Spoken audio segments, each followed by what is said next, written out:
Hub Inclusivo, construindo conexões inclusivas. Realização, Sorri Campinas e SESD. Apoio, Fundação FEAC. Terceiro encontro do Hub Inclusivo. Palestrante, doutora Ana Rita de Paula. Imagem de Esther, uma mulher branca, cabelos presos, usa óculos e está num ambiente interno. Bom dia pessoal, que bom que vocês chegaram. Nós vamos começar hoje, né, nosso terceiro encontro, segundo online, mas terceiro encontro. E hoje é muito importante para nós a presença da doutora Ana Rita de Paula, que sempre contribuiu com muito lá para nós da Sorri, né? E não só para Sorri, mas como para a história, a trilha da história da pessoa com deficiência, e não só, muito mais, né? Eu acho que, Ana Rita, você pode até falar melhor do que eu, mas eu estou com o coração muito cheio de gratidão e feliz por você estar hoje aqui com a gente, contribuindo na construção desse protocolo, desse processo, para que as empresas conheçam também esse trabalho, né, e tornem seus espaços mais inclusivos, ofertando acessos a todos os processos.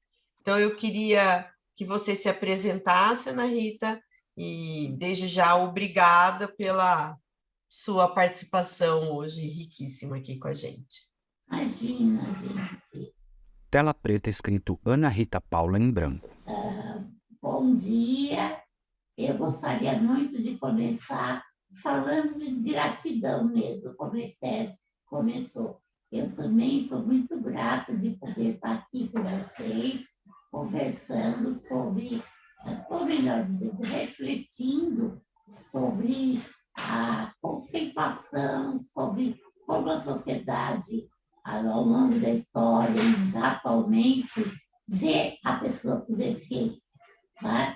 Então, a gente vai discutir um pouco essa conceituação, esse tipo de representação histórica no mundo que a gente vive hoje. E é um prazer muito grande estar com vocês, viu? Então, para me apresentar, meu nome é Ana Rita de Paula, eu sou psicóloga e trabalho na área de direitos humanos, particularmente no campo das pessoas com deficiência, há muitos anos. Pela foto, vocês vão ver que eu tenho cabelo branquinho. Então, e eu trabalhei em várias áreas, em termos de saúde, educação, mercado de trabalho, mundo do trabalho, a questão da cultura.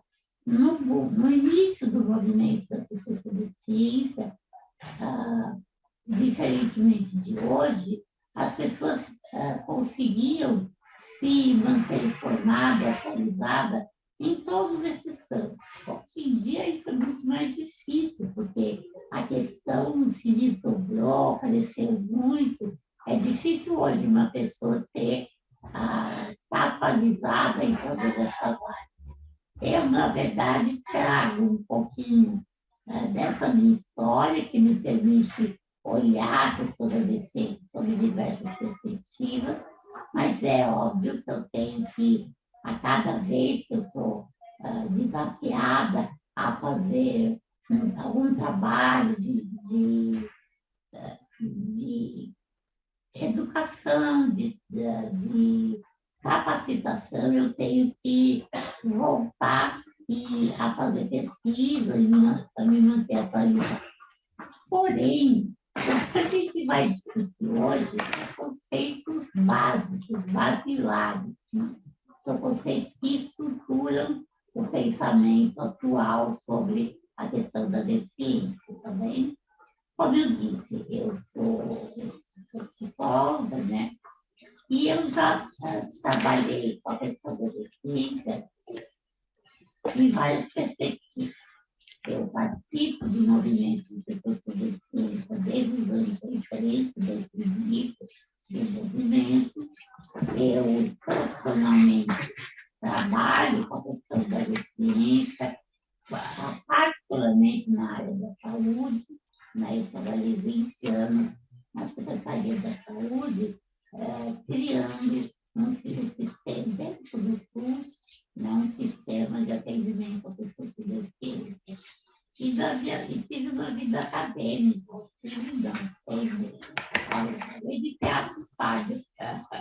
eu tenho uma vida acadêmica onde a questão da deficiência também é central.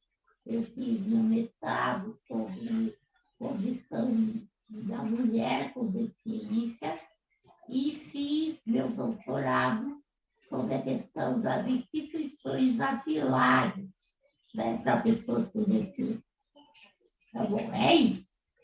Aí eu queria propor, tem que me autodescrever, né? Pode aparecer as fotos.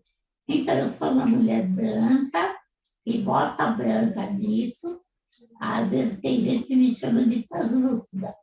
E eu tenho cabelo branco, eu sou gordinha, né? Estou reclinada na minha cama, porque é mais Foto de Ana Rita. fácil, mais cômodo para eu poder fazer essa conversa com vocês assim, mais à vontade, tá certo? Porque às vezes ficar muito tempo na cadeira de rodas é uma questão que acaba me desgastando um pouco mais.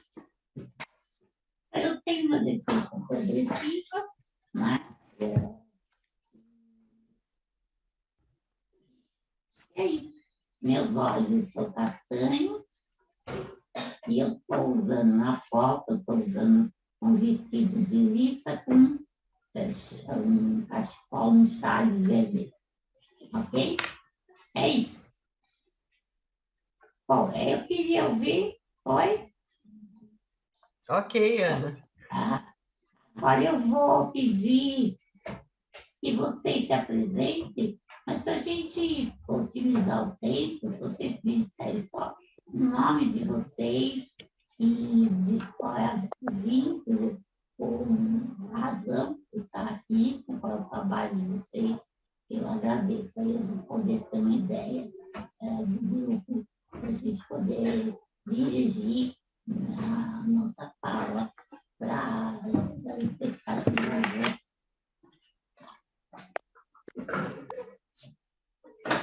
Podemos começar? Sim.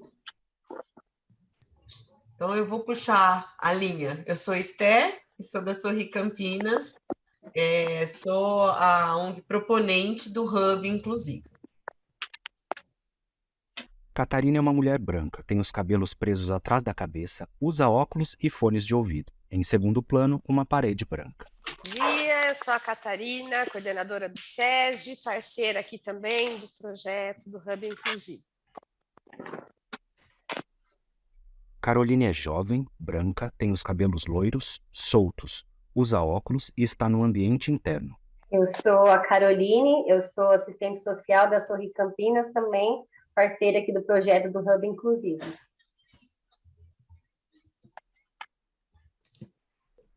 Viviane é branca, tem os cabelos presos atrás da cabeça, usa máscara de proteção. Em segundo plano, um ambiente de trabalho com mesas e computadores. Eu sou Viviane, sou líder do programa Mobilização para a Autonomia da Fundação FEAC, que entra aí como investidora, né, no assessoramento aí ao Hub Inclusivo. Prazer.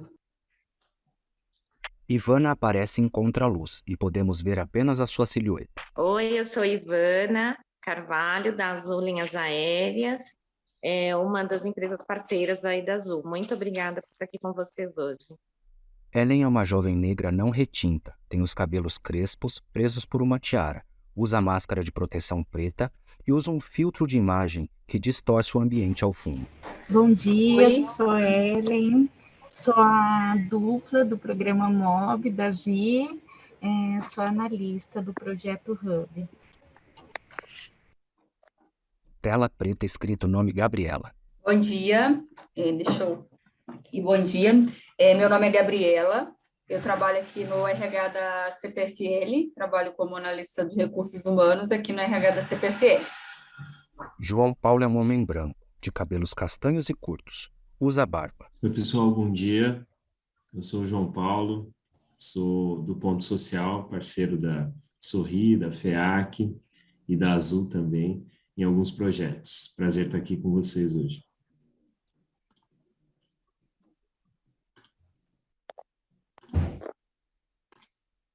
Mais alguém?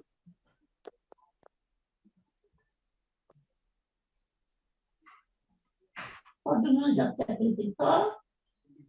Acredito que sim. Ok. Tem aqui Ivana, já se apresentou? Já, desculpa, memória, às vezes fácil, às vezes sempre, desculpa.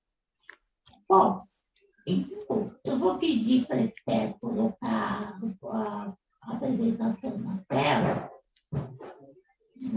mas eu vou começar explicando para vocês, justificando para vocês por que eu vou começar por esse aspecto, por esse tema. Pode colocar. Foto de uma jovem com escoliose severa, ao lado de uma manequim que tem o corpo semelhante ao seu, com a legenda Corpo e Deficiência na Sociedade Moderna. Vocês enxergam, vocês veem? Conseguem ver? É esse, Ana? Isso mesmo. Sim, tá. Na verdade, gente, eu queria começar a conversar com vocês sobre as diferentes concepções, as diferentes visões sobre quem são as pessoas com deficiência, né? E essa visão, né, que a sociedade tem hoje, ou melhor, essas visões, porque são mais de uma, né? Ela está intimamente ligada com a noção de corpo que a gente tem, né? Por que isso? Porque a deficiência se expressa no corpo. Então, há uma íntima relação entre o que eu entendo por deficiência com o que eu entendo por corpo, tá certo? E tanto a ideia de corpo quanto a ideia de deficiência, esses são fenômenos humanos e, portanto, eles são fenômenos históricos, né?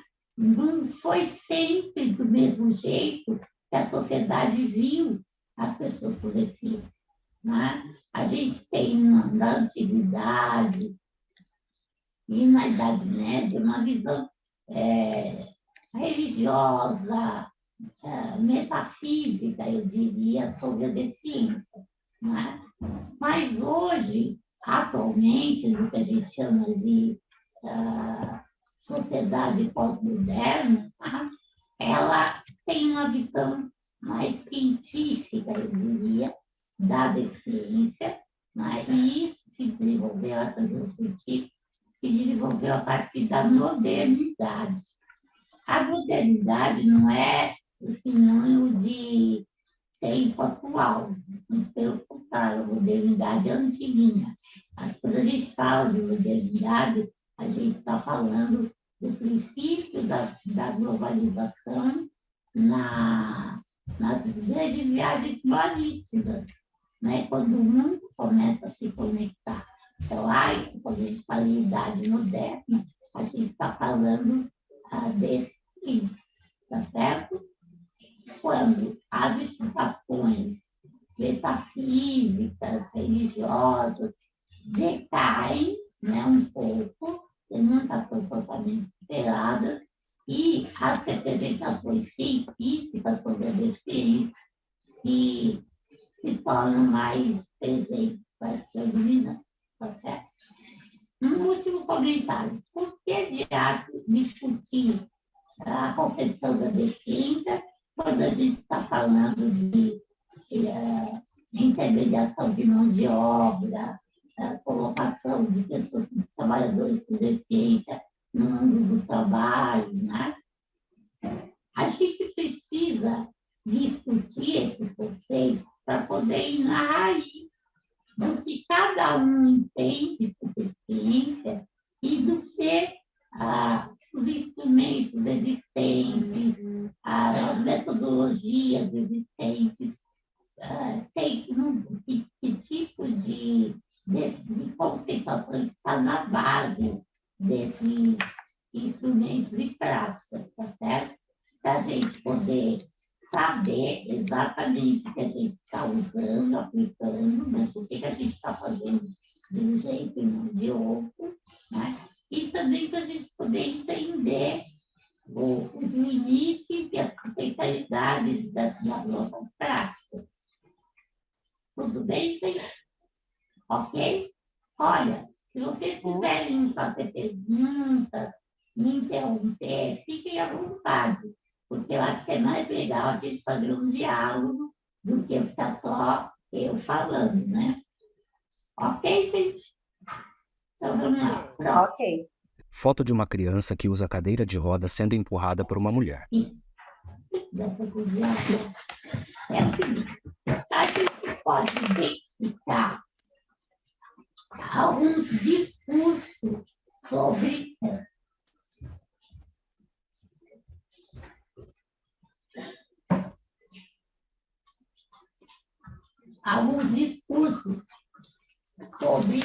as práticas ligadas às pessoas com deficiência. O que é um discurso? Discurso é uma fala baseada em uma visão, né, de mundo ou de algum fenômeno humano. Então, um discurso é o que uma instituição, né, constrói sobre o que ela faz e sobre o seu público, vamos dizer assim. Então, quando eu falo uma coisa importante, quando eu falo em instituição, eu não estou falando só do prédio, por exemplo, o edifício de uma escola é uma instituição, né? Eu não estou falando só desse aspecto que o conceito de instituição nos remete, mas eu estou falando de instituição enquanto prática social. Por exemplo, vocês já ouviram falar da expressão instituição do casamento, né? No casamento não é nem um prédio, tá certo? Não é nem um edifício, mas é uma prática social, certo? Por exemplo, a medicina é uma instituição, certo? A Igreja Católica é uma instituição, né? A instituição é definida por uma prática que se repete, né? Modificando, obviamente, ao longo do tempo, mas que cria, vamos dizer assim, um espaço social, uma representação sobre determinado tema, tá? A gente pode dizer que a ortopedia é uma instituição dentro da medicina, tá certo? A reabilitação é uma instituição. E os diversos discursos sobre as práticas ligadas às pessoas com deficiência estão na base das representações sobre quem são as pessoas com deficiência, tá? Falando, não é explicando, vai ficar mais claro, mas vocês estão acompanhando o meu raciocínio, tudo bem? Se tiver dúvida, por favor, pode me interromper, tá legal? Bom, então, o que significa ortopedia? Ortopedia vem de ortos e pedia, né? Vem de pediatria, o prefixo de pediatria tem a ver com criança, tá? E orto tem a ver com correção da morfologia. Então, ortopedia significa a correção nas crianças das deformidades do corpo e das anomalias da mente, né? E a gente faz uma correção, entre aspas, não só do aspecto morfológico do corpo, mas também do funcionamento da mente, tá? Então, o discurso ortopédico está centrado na correção da estrutura morfológica do corpo, né? A forma do corpo. E quando eu falo em corpo aqui, eu estou falando em organismo biológico, tá? Eu estou falando de um sistema, de um conjunto de sistemas com órgãos que dependem, influenciam uns aos outros, tá certo? Então, o organismo biológico é essa, vamos dizer, substrato orgânico, mas substrato dessa matéria, né, desse conjunto de órgãos, tá bom? Aí você pode falar, uai, que outra expressão, que outro entendimento eu posso ter de corpo? A gente vai vendo ao longo do tempo, mas só para dar um tópicozinho, por exemplo, quando a gente começa a incorporar a concepção de corpo, por exemplo, o esquema corporal, as emoções que eu tenho em relação ao meu corpo, as sensações, os afetos, eu já não estou falando só mais do organismo biológico, ok? Tudo bem? Então, o que isso nos traz em termos de característica do discurso? Como que vocês acham que a deficiência é vista nesse discurso? Quando eu estou falando de estrutura morfológica e de organismo biológico. O que vocês acham que é a deficiência nesse contexto?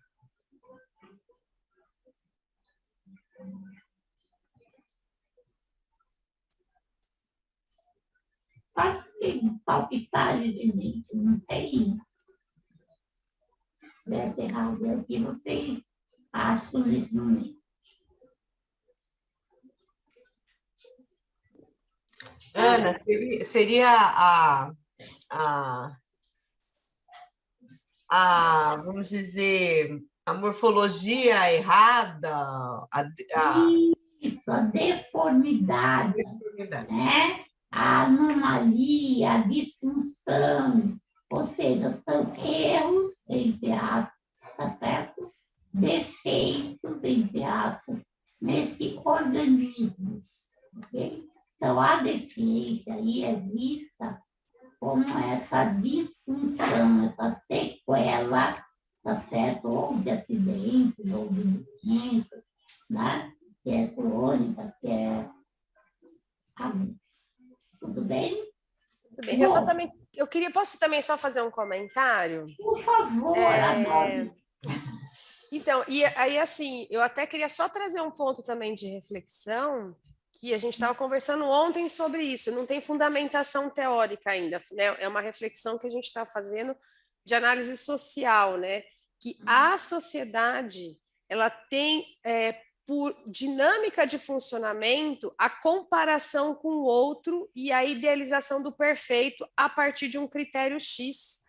Então, a gente socialmente, a gente desde pequeno, a gente está sempre se comparando com alguma coisa, né? Então, e esse comparativo é sempre, quando a gente pensa em arte, né? Vem toda aquela história, estou filosofando, tá?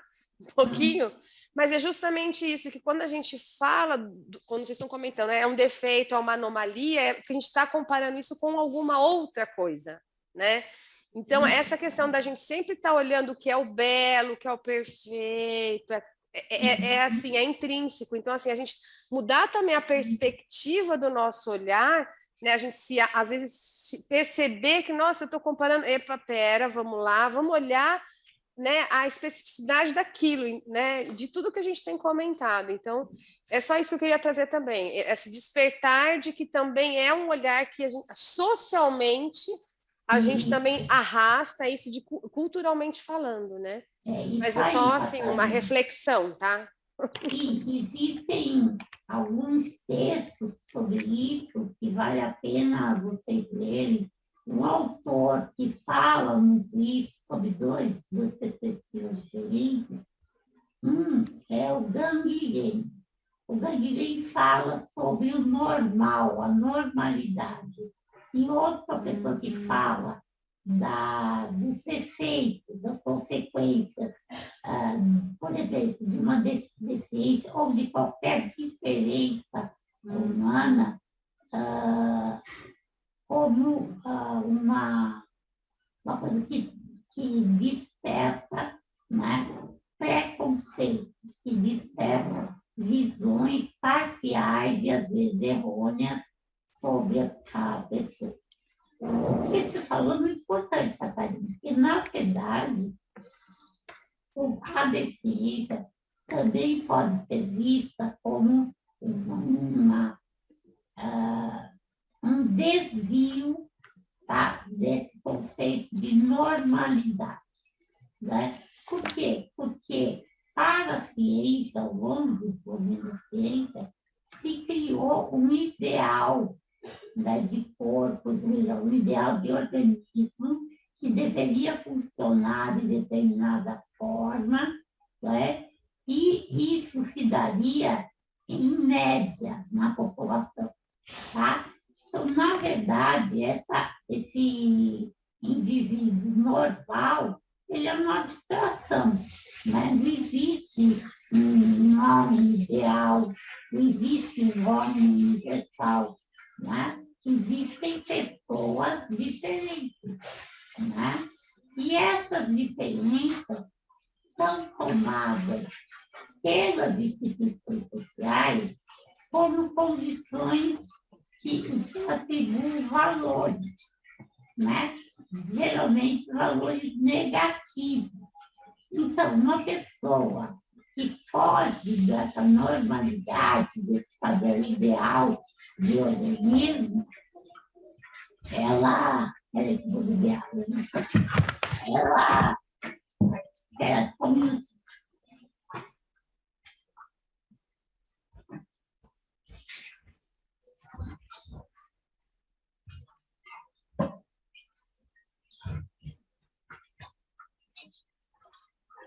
essa pessoa recebe atributos, né, de desvalorização. Então, eu posso dizer, por exemplo, que isso não é só com a deficiência, não. É com vários fenômenos características humanas. Vamos pegar a questão da homossexualidade. A homossexualidade é caracterizada por uma diferença, tá certo? Na forma como eu expresso e vivo a minha sexualidade, tá certo? Agora, o fato de eu ter uma opção sexual, uma orientação sexual X ou Y, acarreta que a sociedade vai dizer que esta pessoa que é diferente, né, ela tem menos valor, né, social do que uma pessoa heterossexual. Então, a sociedade pega um atributo natural, né, natural porque surgiu naturalmente humana, e diz que essa característica, esse desvio, né, da média, tá certo? É uma condição que cria uma situação de menos-valia. Ok? Então, tudo bem? Deu para entender? A deficiência, então, por exemplo, ela vai ser uma diferença natural, né?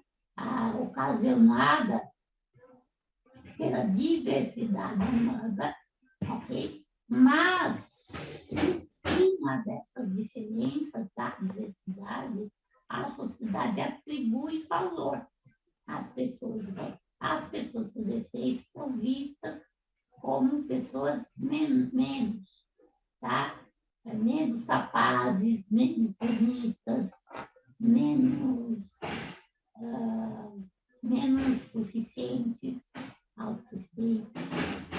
Então, o processo aqui tem uma diferença que vem, né, das expressões da diversidade, toma essa diferença, atribuo valor a ela, né, e trato o conjunto dessas pessoas a partir dessa nota, tá certo? Nessa avaliação, ok?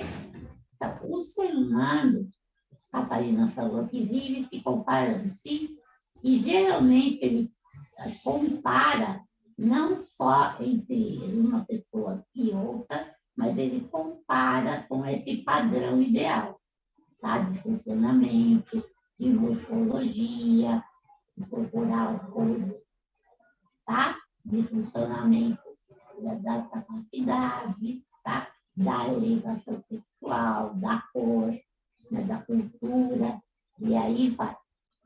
Ok? Bom, agora, esse discurso específico da ortopédica, eu chamei de discurso ortopédico, por quê? Porque ele se propõe, né, ele vê e se propõe a corrigir a estrutura morfológica do corpo. Então, a deficiência, nesse caso, é vista como essa anomalia, como essa sequela, que está centrada no organismo. Né? Então, aí eu diria, uma pessoa com deficiência, quem é? É alguém que tem uma sequela, uma incapacidade, ok? Hoje em dia, gente, o termo correto para essa dimensão biológica da deficiência é a... Nossa, fugiu, hoje estou ruim. Ai, a cabeça está hoje. Eu estava falando, vejo que não é as pegadinhas para ver se está prestando atenção mesmo, não. É que eu esqueci mesmo o que eu estava falando. Desculpa. Alguém pega aí? Estava na linha dessa análise da correção do ortopédico para corrigir algumas questões. Isso, corrigir a morfologia, a forma, tá certo? Então, geralmente, o discurso ortopédico, ele nasce, depois ele vai se aplicar a outros campos, mas ele nasce com a preocupação com a deficiência física, né? Porque a deficiência física é as deformidades, tá certo?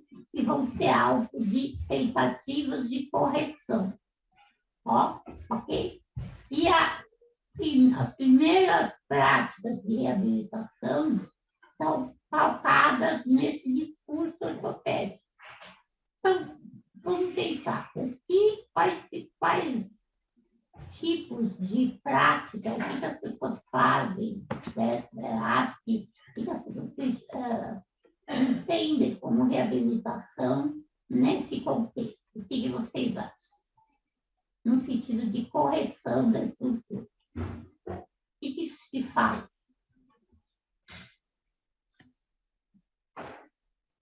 Essas são práticas tradicionais já da reabilitação.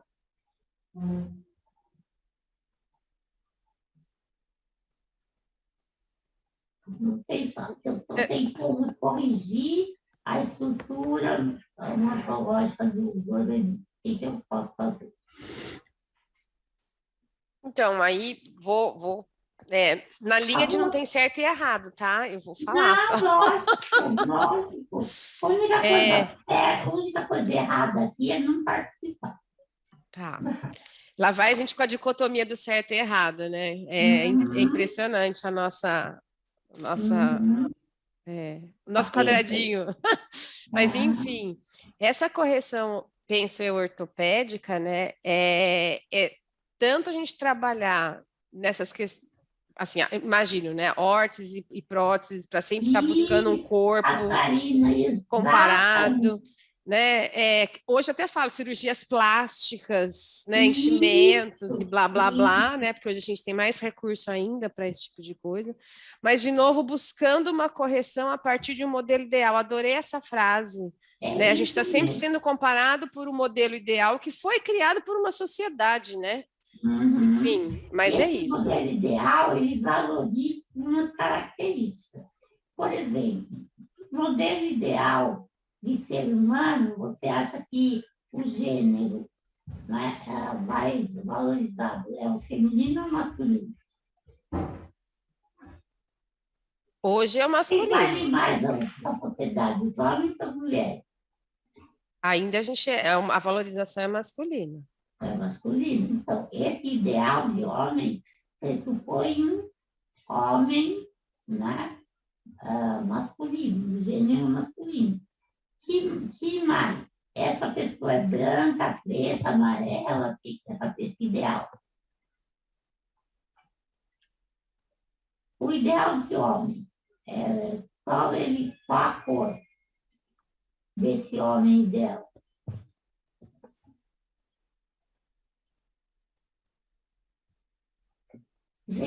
Eu vou falar a partir da minha experiência, da minha vivência social, né?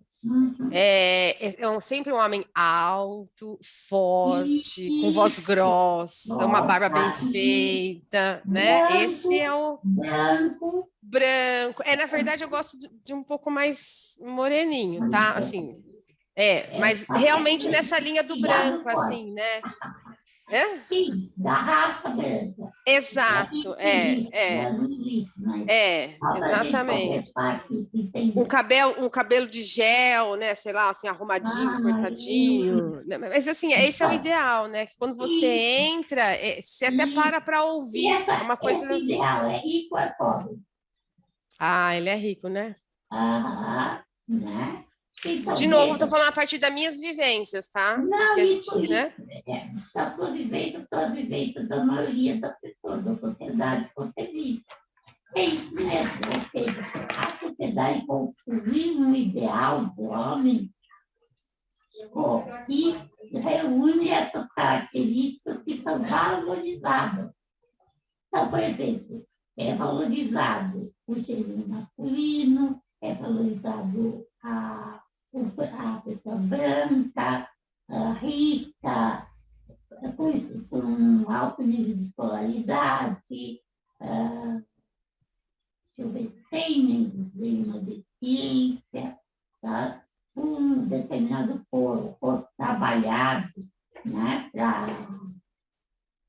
através dos exercícios, ou seja, né, é uma pessoa magra, tá certo? Então, essas características todas que são valorizadas compõem esse homem ideal.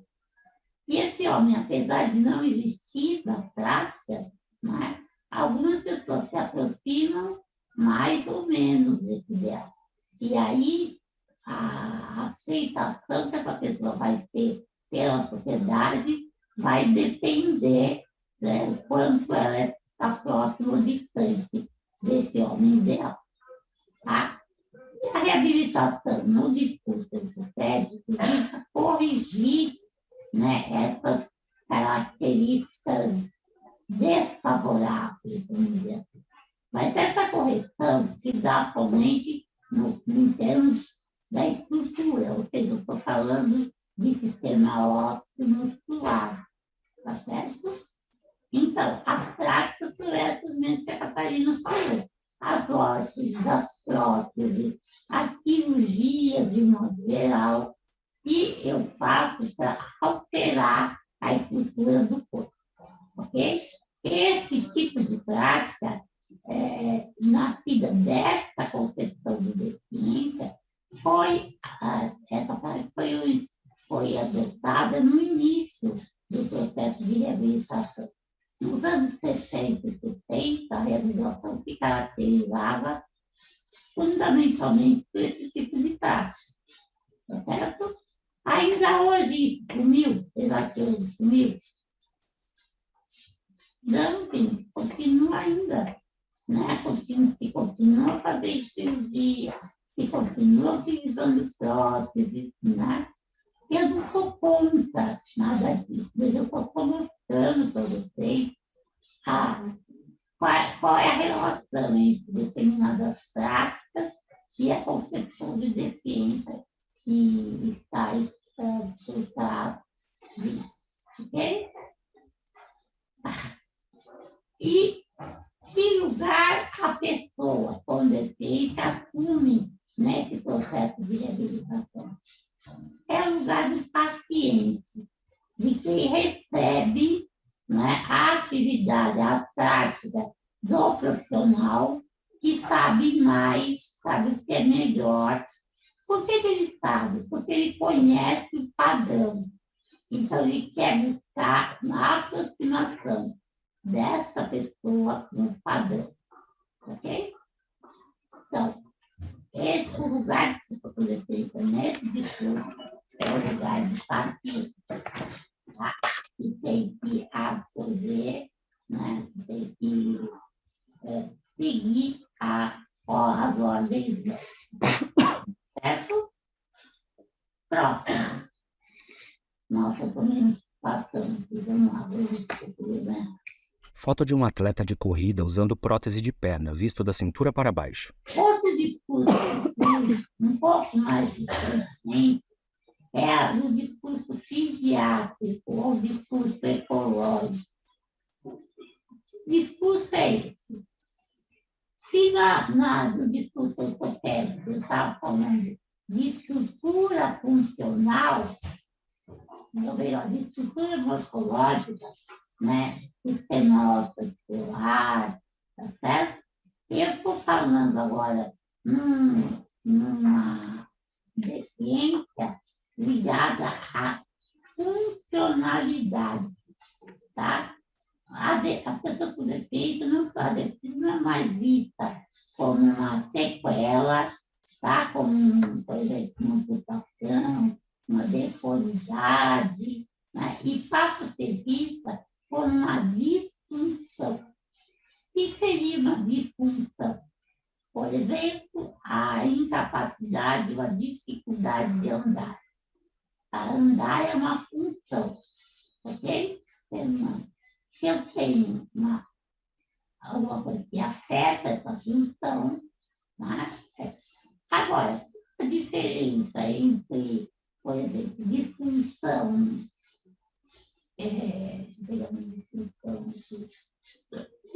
disfunção respiratória.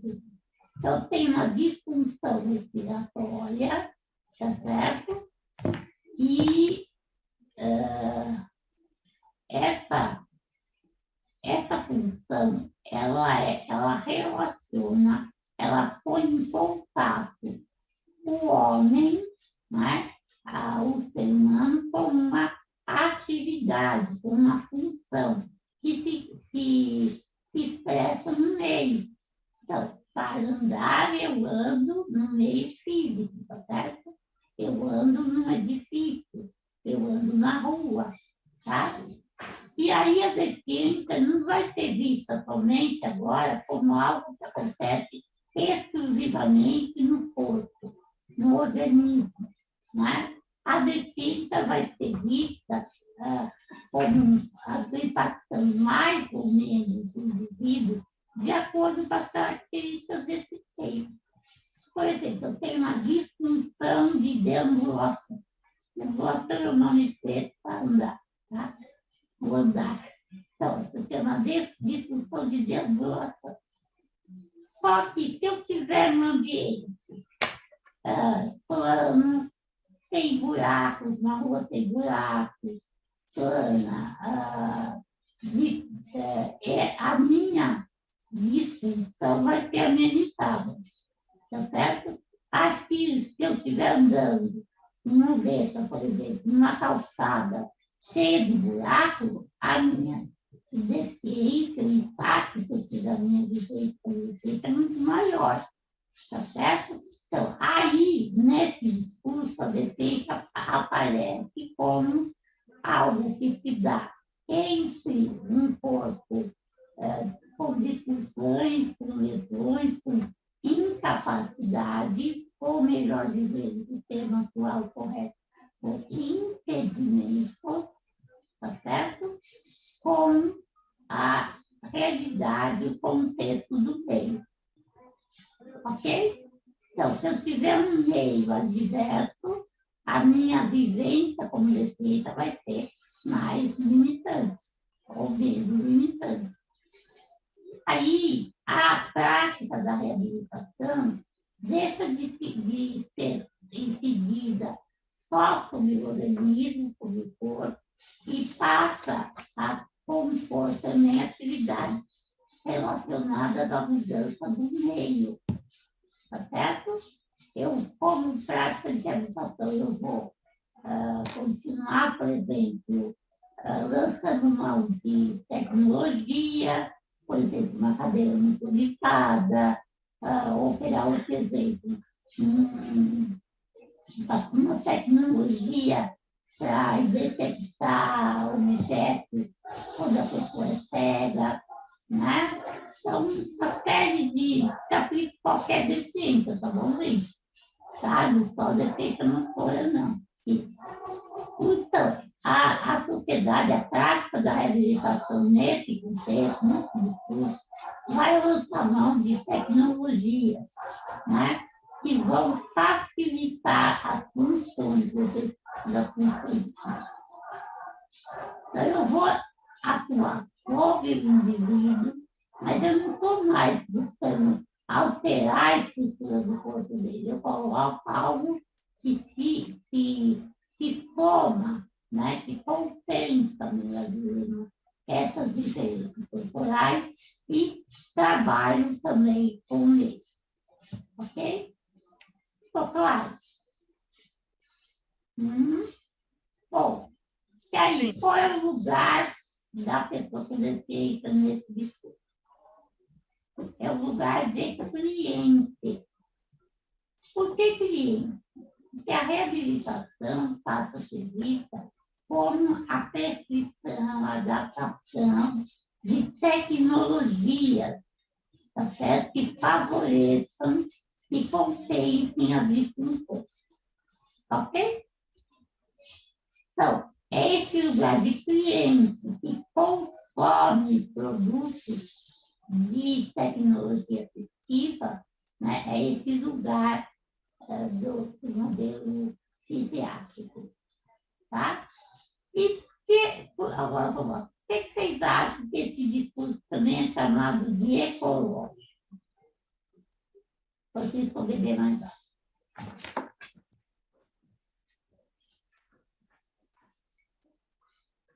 Por verificar a relação dessa pessoa com o meio? Isso mesmo. A relação que ele estabelece com... Tá muito, a gente vai vendo também a definição já da pessoa com deficiência, né? A partir da lei. É isso mesmo.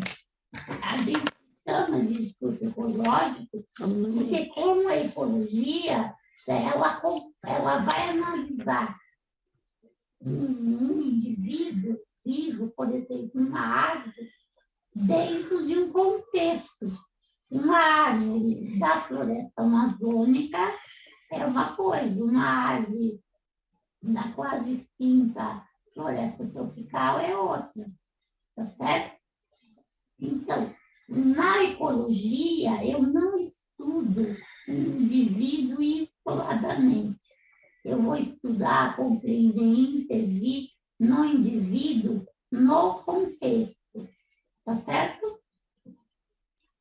Bom, a definição atual de deficiência, ela tem mais a ver com esse discurso, tá, do que com o discurso ortopédico. Mas é óbvio que todos esses discursos são atuais, tá certo? Então, agora, podemos passar para o próximo. Ilustração de um senhor que usa cadeira de roda se locomovendo. Pessoas caminham ao seu lado. Agora, há também o discurso social da reabilitação. O que é esse discurso social? Esse discurso social vai considerar as implicações sociais da deficiência. Tá? Então, por exemplo, a Catarina falou que a sociedade cria, né, esse padrão ideal de homem, esse modelo ideal, esse modelo normal. Tá? Então, a consequência, a implicação da deficiência nesse campo significa que a deficiência ela é criada, ela é concebida em comparação com esse homem ideal, que é construído socialmente. Tá? Então, a deficiência dentro do discurso social é vista como algo que traz consequências, que é determinado por aspectos sociais, tá? A questão do preconceito, né, é uma preocupação do discurso social da reabilitação. E outro aspecto também é que, além do social ser determinante da deficiência, causador da deficiência, que concebe, não causador como causa, é origem, né? Tudo bem? Deu para entender a diferença? Tá? Existem consequências da deficiência, consequências sociais. Então, a redução, por exemplo, da escolaridade de deficiência é uma consequência social da deficiência. Tá? As limitações para o ingresso no mercado de trabalho são consequências da deficiência. A discriminação, e aí a dificuldade de viver a sexualidade. E aí a gente pode imaginar um monte de implicações sociais, né? De consequências da deficiência. E aí, o que eu penso em fazer a partir desse discurso social? Eu penso em atuar sobre as relações sociais. Então, por exemplo, o trabalho com famílias de pessoas com deficiência nasce nesse discurso, a partir desse discurso social. Ok? O trabalho no mundo do trabalho, no mercado de trabalho, por exemplo, a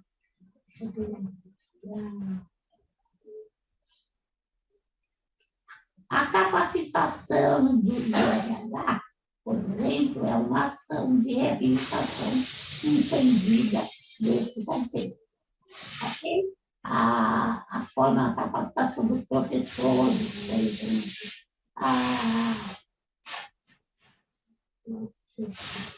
Enfim, acho que ficou claro, tudo bem?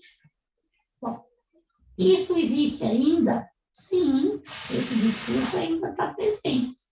Tá certo? Podemos, próximo. Foto de pessoas com e sem deficiência praticando esporte. Na verdade, a gente tem outro discurso ainda, que esse, infelizmente, a gente conta pouco, né, como prática.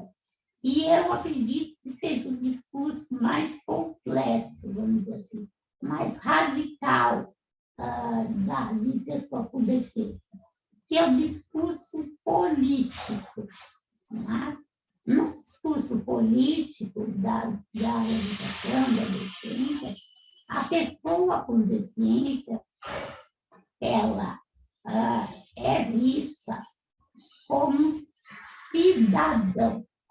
E a deficiência, a pessoa é vista como cidadão, e a deficiência é vista como algo que afasta a pessoa da cidadania. A gente está lidando aqui com a questão de direitos sociais, humanos, políticos. E a deficiência é vista como uma condição que dificulta ou que impede o exercício do direito, né? Do direito social, do direito político. Ou seja, é uma condição que vai cercear o exercício da cidadania. E o reconhecimento dessa pessoa como um sujeito de direito. Tá certo? Tem a ver com aquele discurso ecológico? Sim. Mas no discurso ecológico, eu estou falando de um contexto relacional, físico, tá certo? Aqui eu estou falando da dimensão política da deficiência. Então, as práticas da reabilitação nesse discurso vão ser práticas políticas, no sentido de trazer, né, levar a pessoa com deficiência fazê-la da situação passiva de paciente para alguém que pode e deve escolher, fazer plano para a sua vida, alguém que pode exercer seus direitos na sociedade, participar das lutas e dos conflitos sociais. Tudo bem? Então, que tipo de atividade eu vou fazer? Eu vou fazer, por exemplo, trabalhos de conscientização, de discussão, de reflexão, por exemplo, na escola, para garantir que a criança com deficiência seja vista como um público da educação. Tá certo? Agora, a deficiência, nesse caso, ela passa a ser vista como condição social. O que é uma condição social? A gente pode entender melhor quando a gente compara com a condição feminina, tá certo? Porque a condição feminina implica que algum indivíduo tenha características biológicas e a identifique como mulher, tá certo? Eu não estou pensando na questão de gênero, que faz mal. Estou simplificando para poder explicar isso. Vocês estão me ouvindo bem? Tá? Então, agora, veja, uma mulher ainda no Brasil ganha menos do que um homem na mesma função. Agora eu pergunto para vocês, o fato de uma mulher ter útero e ovários ao invés de pênis justifica a atribuição do salário menor? Não, não. Tem nada a ver uma coisa com outra, tá certo? Porém, a sociedade coloca as mulheres em uma condição, em uma situação, né, que faz com que ela seja vista com determinadas características que são atribuídas arbitrariamente. Não tem nada a ver com as características biológicas do corpo. Tem a ver com essa dimensão política de dizer, por exemplo, que uma mulher é mais frágil que um homem, que uma mulher é mais paciente que o homem. Então, uma série de atribuições, geralmente atribuições negativas, né, que colocam a condição feminina como uma condição de desvalorização. A deficiência também é uma condição social. É uma condição que tem a ver muito pouco com a sequela, com o impedimento, e muito mais a ver com o lugar político que essas pessoas ocupam na nossa sociedade. Ok? Então, ao final, eu vou tentar fazer com que a gente pense nesse discurso para pensar na prática do mundo do trabalho. Ou melhor, já vamos fazer agora, depois eu entro no mundo de tom. Ok? Tudo bem? Bom, então, eu queria ouvir vocês um pouquinho. Vamos lá. Que prática vocês acham, né, que é desenvolvida, seria desenvolvida na empresa, né, se eu considerar um modelo ortopédico?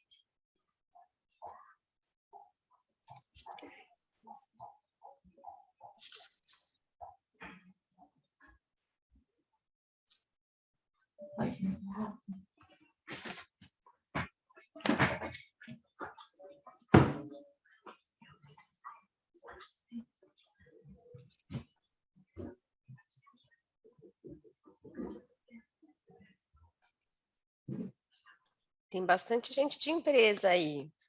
Sintam-se encorajados. Posso descompartilhar a tela? Pode. Eu queria que você, não precisa ser de dar exemplo assim, vamos tentar, pense, escolha qualquer prática que o RH faz, por exemplo, com relação a pessoas com deficiência. E aí a gente vê que tipo de discurso está por trás, subjacente a essa prática.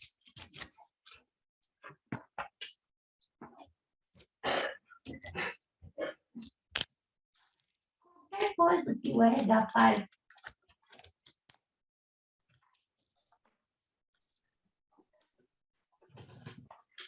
Vamos falar o processo seletivo?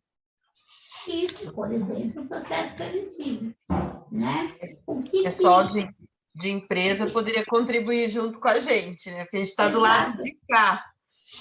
Legal, pessoal. Como que é feito esse processo seletivo?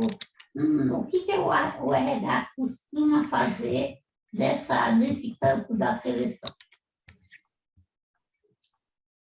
Com relação a pessoas com deficiência. Se ninguém falar, eu vou continuar falando. Sou tagarela. Isso mesmo. Quem sabe você puxa e o pessoal vai atrás. Tá. Eu vou falar, eu venho, só para contextualizar, eu venho da iniciativa privada, né? Eu trabalhei quase 20 anos na iniciativa privada e nos últimos anos dentro, né, do terceiro setor, que a gente chama, mas sempre vinculada à empresa, né? Então, eu vou falar na época da iniciativa privada, eu não tinha acesso a todas essas informações, eu tinha muitas reflexões internas, né, questões internas, mas a gente, de novo, né, a gente vem dentro de um padrão social pré-estabelecido e quando a gente está dentro de uma empresa, ainda aquela questão organizacional, né, mais estabelecida ainda. Então, volto de novo nessa questão do processo seletivo, vem de um padrão da busca por um perfil pré-estabelecido. Então, a mesma dinâmica que a gente estabelece socialmente, de definir um padrão, né?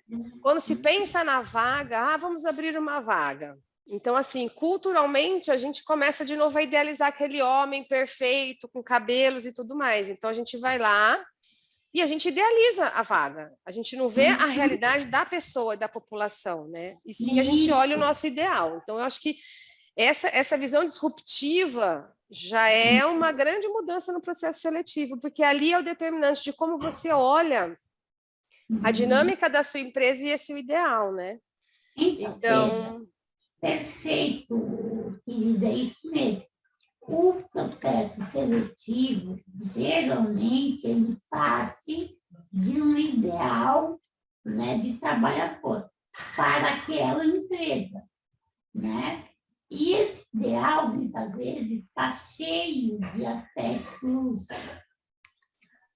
por exemplo, é preferível que seja homem ou seja mulher, embora não seja legalmente possível, mas geralmente se pensa, seria melhor que ela fosse uma pessoa branca, né? Seria melhor se ela tivesse um nível de escolaridade mais alto, seria interessante que ela tivesse uma boa comunicação, ou seja, eu idealizo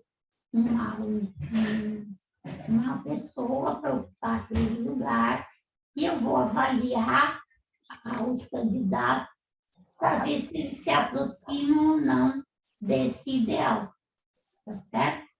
Com tudo isso, qual vocês acham que é o discurso que está na base desse tipo de trabalho significativo?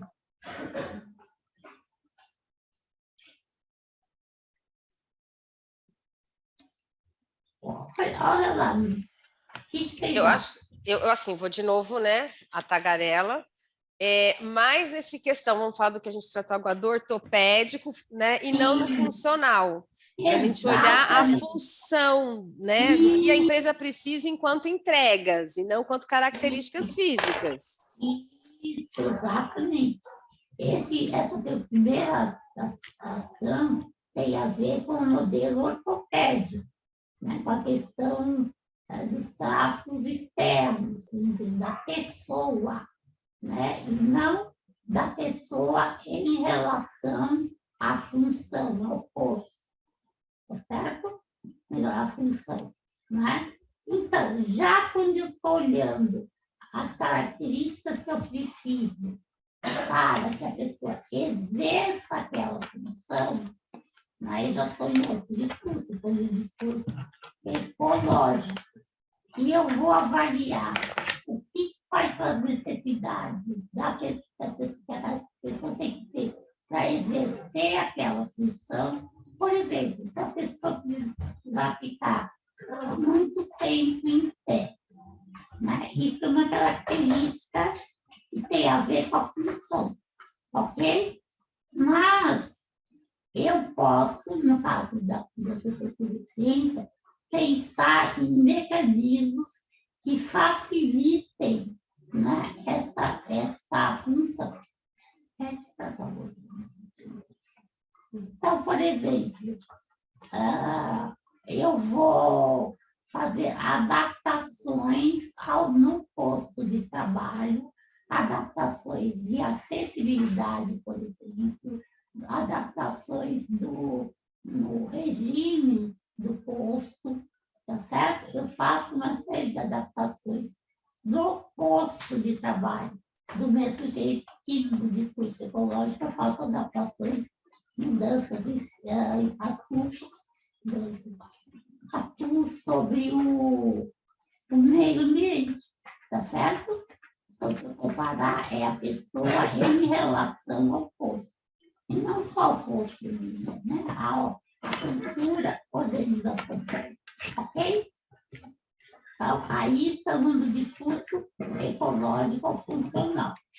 E agora, qual seria o discurso social? Por que tipo de coisa eu me preocuparia se eu estivesse usando o discurso social? A ocupação do discurso social.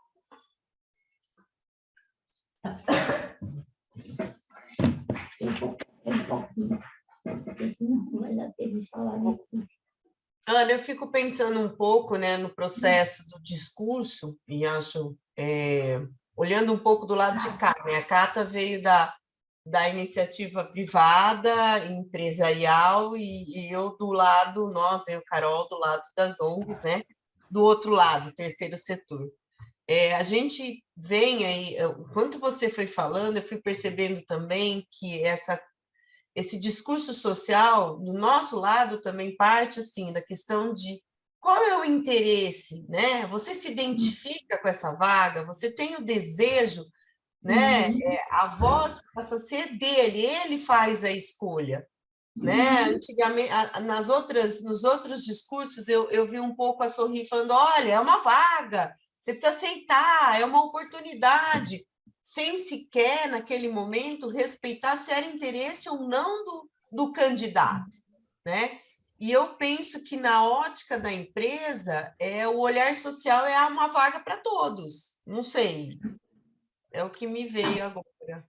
No discurso fisiátrico ecológico, eu sempre vou pensar na relação das características desse candidato, né, com deficiência, com as exigências da vaga. Se ele tiver uma limitação para aquele posto, para aquela vaga, eu penso em adaptações, tá certo? Do mesmo jeito que eu penso em tecnologia assistiva, no discurso da prática de reabilitação baseada nesse discurso da questão da funcionalidade, tá certo? Porém, no discurso social, eu vou me preocupar com a questão do clima organizacional. Eu vou me preocupar com as relações que são estabelecidas entre esse trabalhador com deficiência e os demais. Essas relações com chefia, tá certo? Com os colegas, com os subalternos. Então, no discurso social, eu vou estar atenta, vou estar preocupada e fazendo atividades, trabalhando sobre o clima organizacional. Ok? Outra, e aí, o discurso político. Ok. Né? No discurso político, eu vou criticar a mera observância da lei, por exemplo, do regime de cotas, né? Dentro, versus uma visão política de direito. Todas as pessoas têm o direito ao trabalho, né? E eu tenho que partir do pressuposto que todos têm algum grau de empregabilidade. Todo mundo é capaz de trabalhar, ainda que eu precise de uma mudança radical, uma mudança extrema, uma mudança extensa no posto de trabalho ou na empresa. Tá certo? Esse é um discurso político. No discurso político, por exemplo, pode pensar em atividades como a criação de comitês da diversidade. Né? O que são os comitês de diversidade? São núcleos, grupos representativos dessas pessoas que possuem essas condições sociais, né, que desfavorecem, que dificultam o ingresso no mundo do trabalho. Tá certo? Então, não estou falando só de defeitos, estou falando de condição feminina, estou falando de racialidade, estou falando de tudo isso. Ok? Deu mais ou menos para vocês entenderem? Agora aí vocês podem me perguntar, e aí? Né? O que a gente escolhe? Na verdade, a gente deve se pautar principalmente a partir do discurso político. Mas isso não significa que a gente pegue todas as outros tipos de intervenção que já o fora. Não é isso. A gente vai, por exemplo, precisar fazer uma análise da função, né? E isso não vai desmerecer nada o nosso trabalho. Ele é uma questão que, se bem feita e contextualizada de forma direita, assim, eu vou saber por que eu estou fazendo isso. Essa análise de função não vai se esgotar em si mesma, tá certo? Eu tenho que pensar a questão das adaptações funcionais, por exemplo, para viabilizar o direito. Né? E esse direito tem que ser assumido pelas próprias pessoas com deficiência, tá certo? Com o apoio das ONGs, por exemplo, das OS. Né? Então, nenhum aspecto eu jogo fora desse mais discurso, tá certo? Eu só ressignifico essas práticas, tá certo? E tenho como base, devo assumir como base o discurso político, que é o discurso mais amplo e, ao mesmo tempo, mais profundo, vamos dizer assim. Ok? Podemos mudar um pouco de assunto? Tá? Então, ok, foi só para sentir um pouco de vocês. Tudo bem? Essa nossa fez sentido para vocês? Tudo bem? Fez muito sentido. Uhum. De ouvidas surpresas, mas entendemos, às vezes o silêncio é o sim, né?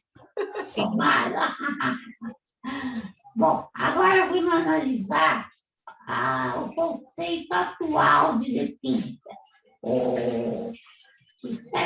É a segunda apresentação, só que no último slide. Eu estou invertendo um pouco as ordens aqui por causa do tempo, tá? É no último slide. É esse aqui, Ana? Não, esse é o primeiro, isso é a apresentação. O último slide dessa apresentação Espera só um minuto. O último slide. Espera aí. Porque ele vai, deixa eu parar, porque ele vai passar tudo. Último? Isso. Penúltimo, né? Esse é o penúltimo, o último é minha cara. Espera aí, calma, agora eu vou minimizar aqui.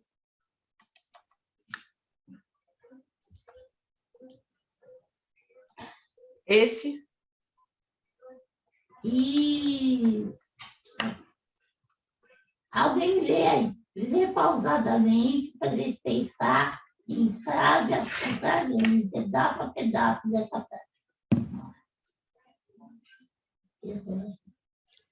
Alguém lê? Eu posso ler. Conceito atual de deficiência.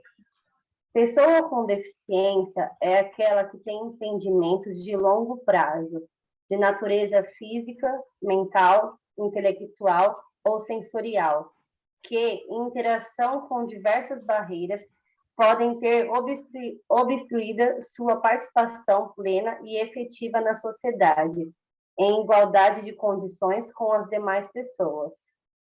Ok? Então, vamos lá, começando pelas pessoa com deficiência. Na verdade, então, o conceito é sobre quem é essa pessoa, certo? Como a gente atualmente representa essa pessoa, entende que essa pessoa é, tá? Então, vamos lá. A pessoa com deficiência é aquela que tem impedimentos. Eu já falei para vocês sobre esse termo, impedimento. Alguém quer comentar aí o que é, o que a gente está se referindo quando a gente fala em impedimento? Eu acho, Ana Rita, que seria legal até as empresas se colocarem um pouco, né? Apesar de vocês estiverem com vergonha, sintam à vontade. Eu estou preocupada com as pessoas tão... A gente quer ouvir de vocês também, né? Porque aqui eu, a Esther, a Catarina falando, a gente quer ouvir um pouquinho de vocês também. Sabe, eu fico um pouco preocupada se está sendo muito distante da necessidade de vocês, do interesse de vocês. Se for necessário, né, se eu tenha pouco tempo, eu posso mudar um pouco o foco. Quero, na verdade, conseguir atender às expectativas e necessidades de vocês. Eu vou compartilhar a minha impressão. Eu acho que primeiro que a gente está gravando, né, esse espaço de diálogo e de apresentação. Então, essa mensagem ela pode ser replicada e a gente também, aproveitando, a gente pede para que as pessoas que estejam repliquem essa informação dentro do seu grupo de trabalho. Né? Eu acredito, de novo, né, reforçando essas informações que você passou de uma maneira assim muito clara e transparente, é que a gente já nota uma diferença de cultura organizacional mesmo, né? Quando a gente dialoga e abre essas novas perspectivas de visões e formas de ver e formas de relação, a gente já tem um ganho, né? Então, a gente observando assim em processos seletivos mesmo, né? A gente trazendo, lógico, que existe uma grande massa, uma grande, né, tendência de ir para um ideal que a gente tem socialmente, mas a gente já percebe em algumas contratações que e empresas também que já têm um olhar mais diferenciado. Então, cada um tem um nível de conhecimento, cada empresa tem uma dinâmica organizacional, e esse é um processo de formiguinha. Quando a gente fala de mudança social, quando a gente fala de mudança de perspectivas, a gente está dizendo de empresas. Empresas são feitas de pessoas e são organismos vivos que a gente fala, né? Ele é dinâmico. Então, para mim, eu acho que, acredito plenamente que está muito claro, muito bem-vindo, e isso agrega nesse processo do RH mesmo. Da gente pensar em cultura organizacional, da gente rever processos, de trazer novos olhares. Então, perfeito. E o quanto está sendo fundamental, Ana, na construção do protocolo, no processo de construção do protocolo, compreender a história, né, que foi a primeira aula, e compreender esses discursos, né, do modelo, e qual é o modelo ideal, vai ser fundamental até na base, no alicerce da discussão para a construção do protocolo, né? Como a Cata colocou aqui, né? A gente está do lado de cá, mas como a gente tem como que eu posso falar? Essa possibilidade de transitar por vários contextos organizacionais, a gente consegue ter essa percepção das diferenças. Muito também está respaldado na cultura organizacional que a empresa tem. Então, tudo isso que você trouxe hoje e está trazendo, né, eu acho que provoca muito a reflexão e um olhar para dentro, né? Eu fico pensando assim, quais são os pontos, em que momento a empresa que eu atuo está, né? E você trouxe assim com clareza muito grande para se perceber. E eu acho que assim cada um vai ter mais ou menos trabalho no sentido na hora que for fazer a construção desse protocolo, uma vez que o protocolo é para ser absorvido dentro da cultura organizacional, do clima organizacional. Então, quando você trouxe, né, a definição política que está voltada para o clima organizacional, ela é muito forte e muito intensa, porque é por esse viés que nós vamos trabalhar nessa construção aí do nosso protocolo. Gente, alguém de empresa quer falar alguma coisa? A hora que eu vou dar uma de autoritário, eu vou apontar. Quer ver? Estou falando. Pessoal da Azul. Cadê?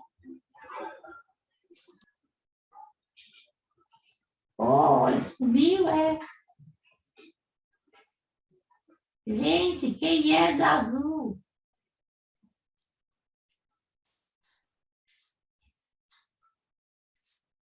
Eu vou contar para o seu chefe que você está renegando a organização. Você está renegando a organização.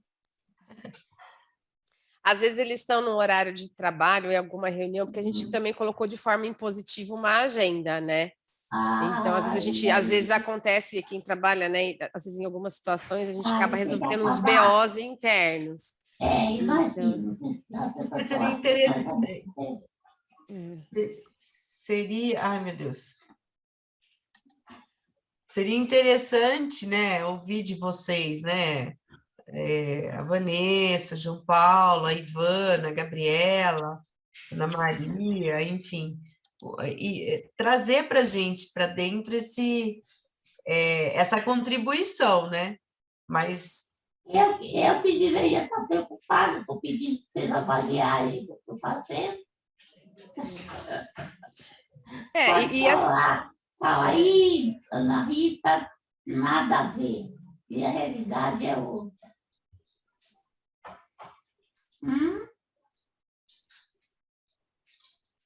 Bom, eu vou continuar um pouquinho. Isso. E aí, quem sabe, as pessoas se animam, né?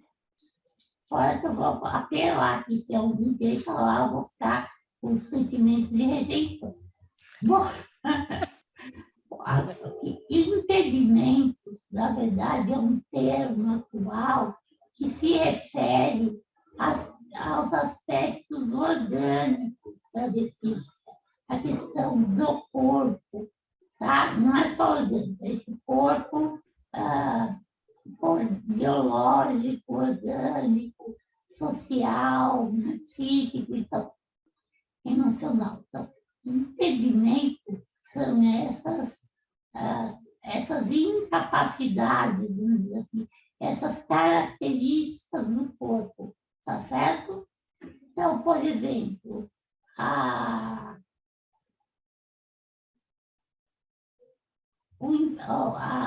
o um problema na função visual, por exemplo, é um impedimento, tá certo? A amputação de um membro superior é um impedimento, ok? Tudo certo? Então, agora, esse impedimento tem que ser de longo prazo, porque eu posso quebrar meu pé, estar de gesso, mas isso não me torna uma pessoa com deficiência, né? A deficiência pressupõe longo prazo, ou uma coisa indeterminada em termos de tempo, indeterminada, assim, não é melhor, permanente, vamos dizer assim, tá certo? Então, a pessoa tem que ter necessariamente esse marcador corporal, que é o impedimento. Ninguém pode ser chamado de deficiente se não tiver essa marca corporal, e se não tiver impedimento. Esses impedimentos têm que ser de longo prazo. E aí, qual é a natureza desses impedimentos? Natureza física. O que é essa natureza física? Dá um exemplo aqui para mim de um impedimento de natureza física.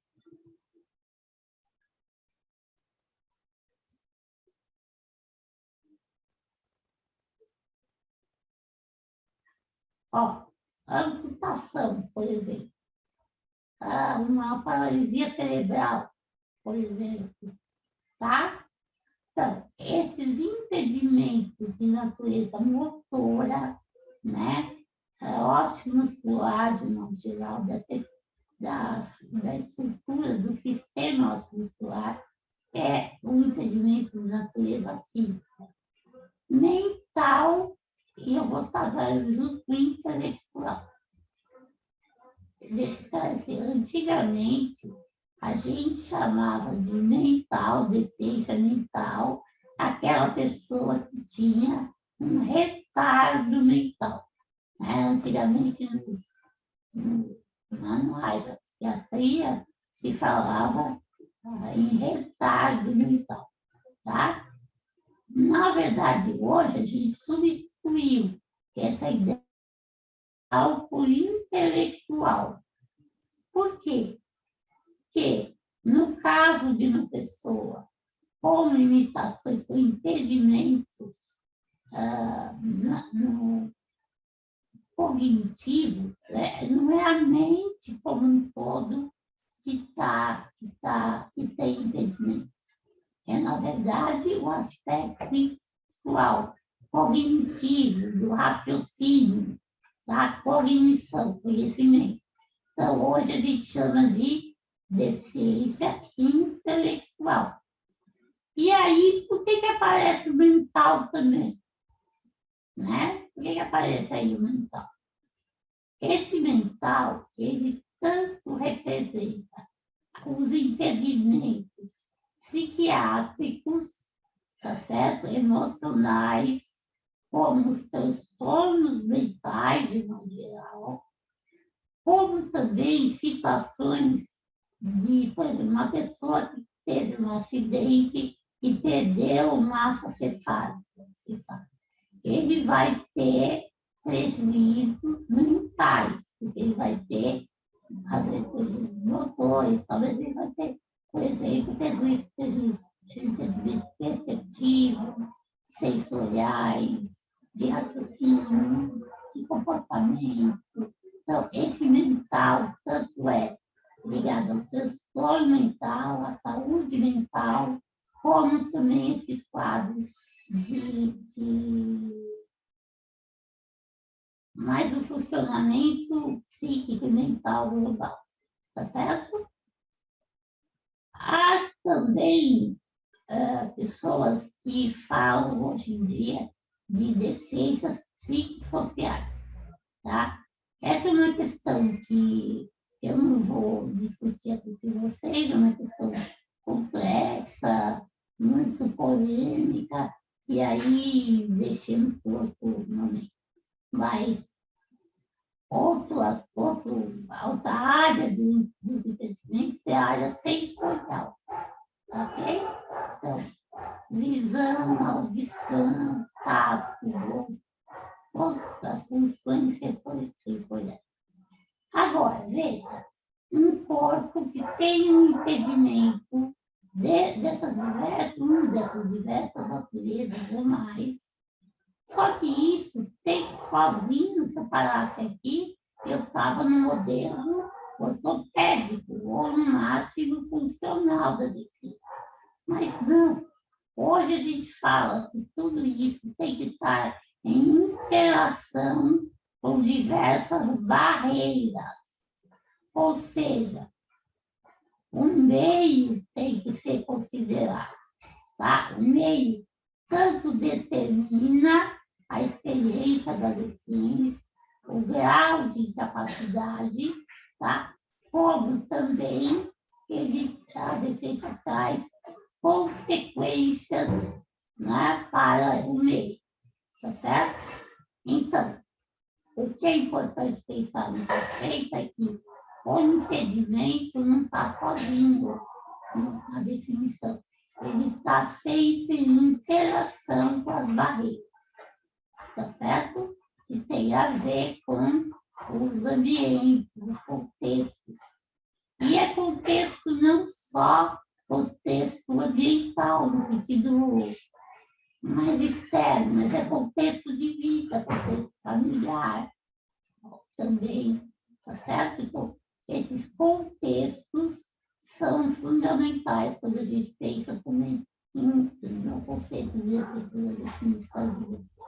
Então, eu estou falando de um impedimento no território, né, que em interação com barreiras podem obstruir a participação plena na sociedade. Então, veja, aspectos desse impedimento, barreira, participação. Ou seja, a pessoa com deficiência é definida também pelo seu nível de inserção e participação social. Okay? As pessoas com deficiência, umas mais do que menos, têm dificuldades, têm obstruções para participar das atividades da vida social, tá certo? E essa participação não é qualquer participação, não é para ficar assistindo uma coisa, é para participar efetivamente, fazer parte. Tá? Então, essa participação tem que ser plena, né? Não posso pensar em uma participação com mera concessão, né? Vamos só dar um gostinho de participação, de inclusão social. Não, é uma inclusão plena e efetiva na sociedade. E como eu sei que essa participação é plena e efetiva? É plena e efetiva se eu estou igualando as condições das demais pessoas. Então, eu tenho que pensar em participação, tá? Quando eu penso em se todas as pessoas não estão sob a mesma condição, mas estejam sob a equiparação de oportunidades. Quando eu estou equiparando oportunidades, tá? Eu posso verificar se a pessoa está efetivamente participando ou não. Ok? Deu para entender essa definição? Ela é muito importante, ela é muito, vamos dizer, ela impacta muito a prática, as práticas gerais da sociedade. E hoje ela é legal. Essa definição está na Constituição brasileira, tá certo? Então, não se pode falar de pessoas com deficiência sem conhecer e sem aplicar essa definição, ok?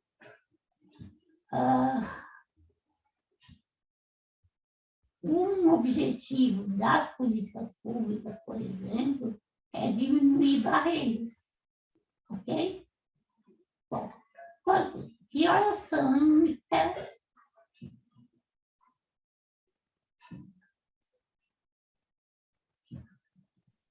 Precisa abrir o microfone, Esther. São 11h40, já ultrapassamos um pouco o horário. As pessoas estão precisando ir embora, né? Eu estou preocupada com a questão da CIF, mas não acho que dá para a gente, em 10 minutos, dar uma visão da CIF, viu, gente?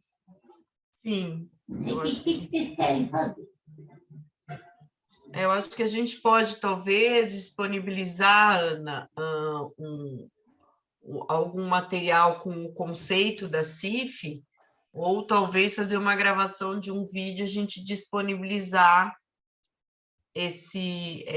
o que você acha? Porque o grupo pode também se posicionar.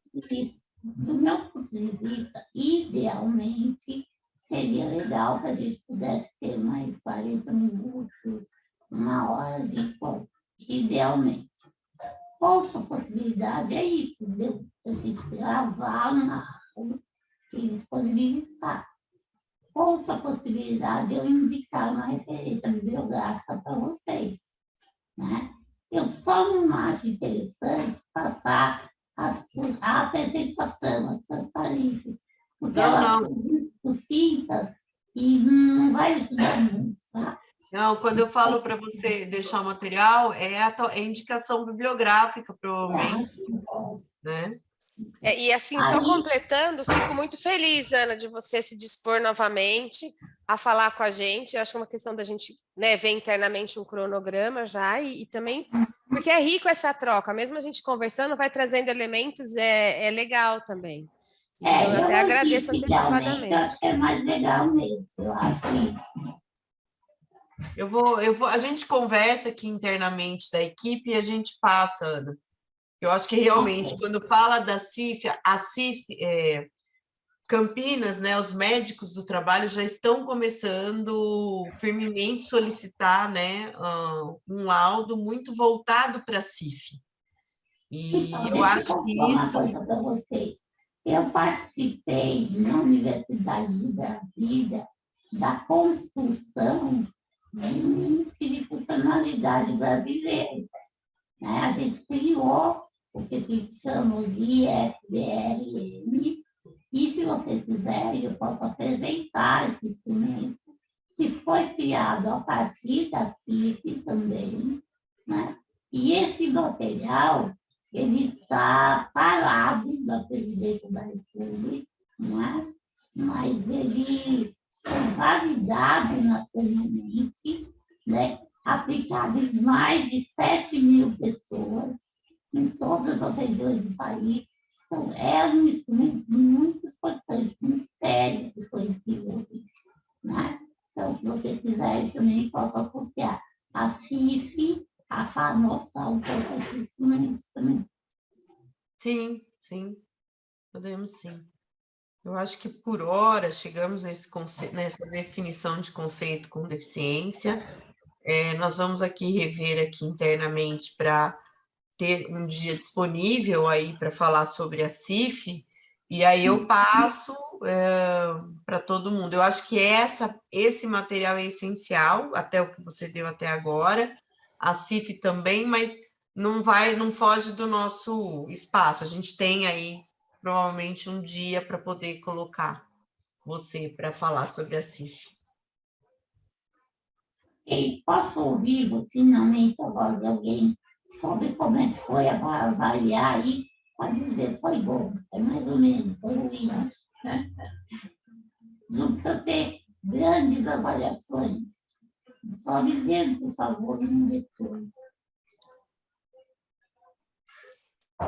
E aí eu também acrescento, viu, Ana, que como tem a gravação e a lição de casa das empresas de verem depois, eles podem gravar um áudio, aí já fica aqui uma das tarefas, já pode gravar um áudio de comentários sobre a atividade de hoje, disponibilizar no grupo que a gente encaminha para você. Então, também Sim, fica aqui claro. a atividade posterior. Sem dúvida, seria ótimo, eu ficaria muito feliz, muito interessante. Ellen, você ia comentar? Você abriu o microfone?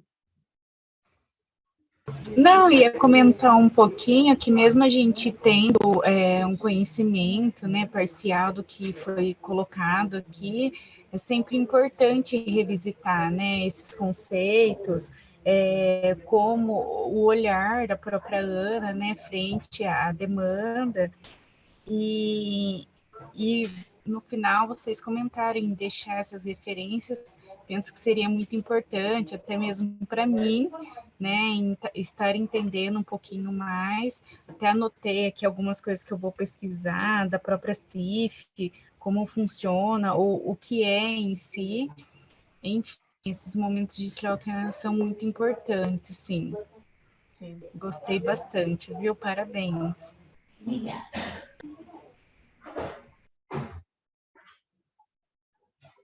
Bom, a gente pode, né, deixar realmente como tarefa esse feedback, né, Ana? E se você puder deixar uma bibliografia, né, sobre o que é CIF, uma referência para que a gente possa colocar para o grupo, para eles pesquisarem. Tem um artigo muito interessante sobre a CIF. Ele é bem antiguinho, mas porque ele foi escrito logo quando a CIF foi lançada, né? Mas a CIF não sofreu alterações aqui no Brasil, então ele é ainda bem atual. Tá, Eu posso se você... contar para vocês. Perfeito, Ana, perfeito. Realmente... Então, eu vou me despedir de vocês, tá certo? Foi muito legal e espero realmente ter assim, atingido, ainda que um percentual pequeno, das expectativas e das necessidades de vocês. Eu vou... Esther, desculpa, você podia pôr o último slide onde tem meu contato? Ou você quer que eu mande agora? Sim, peraí. O último slide aqui... É o último slide da segunda apresentação, deve ter o meu dado. Não, só tem... Eu acho que é no primeiro slide, peraí. É? Eu posso... Peraí. Aqui, tá aqui. Não tem problema, calma. Desculpa. Já vou deixar aqui, ó. Já tá aqui na tela. Peraí. Então, esse aqui é meu e-mail, né? ARPA, que vem de A de Ana, R de Rita e PA de Paulo. 321 não é minha idade, mas é porque não tinha @gmail.com, tá certo? arpa321@gmail.com. Eu realmente fico muito feliz quando as pessoas me mandam mensagens, fazem perguntas, tal. Fico muito feliz e, na medida do possível, vou atendendo às solicitações de vocês, tá bom? Podem me escrever, não há problema, tá? Muito obrigada. Eu queria depois só um minutinho falar com a Esther e me despeço agora de vocês, tá bem? Um abraço. Obrigada. Obrigada. Eu vou encerrar, então, aqui a gravação, tá bom? E a gente agradece a todos e a todas pela participação. E a gente se encontra na próxima terça. Próxima quarta. Equipe: coordenadoras: Esther Pisa, Sorri Campinas, Catarina Palermo, SESD. Equipe técnica: Caroline Ferrari, Sorri Campinas, Lívia Resch, SESD, Regina Rampazzo, Sorri Campinas. Pós-produção: Tiago. Edição de vídeo: Move 237. Libras Visual, intérprete de Libras, Elizabeth Costa Jardim. Audiodescrição: Rodolfo Berini. Apoio: Fundação FEAC. Realização: Sorri Campinas e SESD.